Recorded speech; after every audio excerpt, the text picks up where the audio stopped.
வர்க்கத்தைச் சேர்ந்த சௌதாரம் தனது மனைவிக்கு பொன் சங்கிலி இல்லாததால் அவமானப்படுகிறார். அவர் நேர்மையானவர், ஆனால் ஏழ்மையானவர். முதல் முறையாக அவர் திருடுகிறார். தாம் வேலை செய்கிற வங்கியிலிருந்து பணத்தை தனது மனைவிக்காக ஒரு பொன் சங்கிலியை வாங்கினார். பின்னர் ஒரு பயங்கரமான மனிதன் அவரை பின்தொடர்கிறான். வதந்திகளின்படி அவர் சிபிஐ அதிகாரி என்று சௌதாரம் அறிகிறான். தூங்க முடியலை. எங்கு சென்றாலும் சிபிஐ நிழல் அங்கேயே.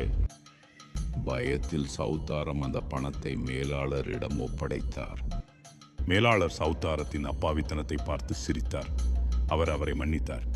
பின்னர் அந்த சிபிஐ யார் என்று கேட்டார். உண்மையை அறிந்ததும் இன்னும் பெரிதாகச் சிரித்தார். அடுத்த நாள் மேலாளர் ரயிலில் தப்பிக்க முயன்றபோது சிபிஐ அவரை கைது செய்தது. அவர் 7 லட்சம் ரூபாய் திருடியிருந்தது அப்போது வெளிச்சத்துக்கு வந்தது. அப்போதுதான் சௌதாரம் உணர்ந்தார். சிபிஐ அவருக்காக அல்ல, மேலாளருக்காக சௌதாரம் இப்போது மகிழ்ச்சியுடன் இருக்கிறார். அவருக்கு இனி பயமில்லை. அவர் உறுதி செய்கிறார், இனி ஒருபோதும் திருட மாட்டேன். நீ சொல்வது ஒரு ஆழமான உண்மை. நல்லவர்கள் தவறான செயல்களை செய்ய முடியாது. செய்தாலும் அதில் மகிழ்ச்சி அடைய முடியாது. அவர்களின் மனசாட்சி எப்போதும் அவர்களை துரத்தும். நீ சொல்வது ஒரு ஆழமான